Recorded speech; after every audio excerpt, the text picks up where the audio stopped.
Ta sen de özel. Bizim cahta sana yemeği versin. Güzel bizim. O bizim. Son. Gözde de sana yemeği verir. Gözde. Aa güzel. Taşın gözlemiştim burada.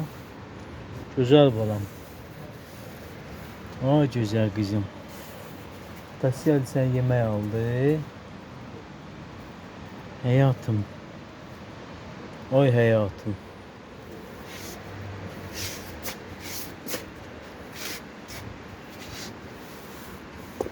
Böyle ayakkabımın altı doldu şeyini. Kızım. Ata bilmedi ayağını koydu onun üstüne.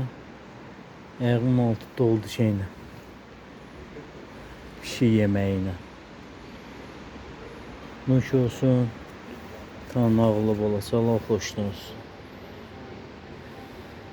Karnında balaları var ya dostlar bunun. İnşallah balaları olacak.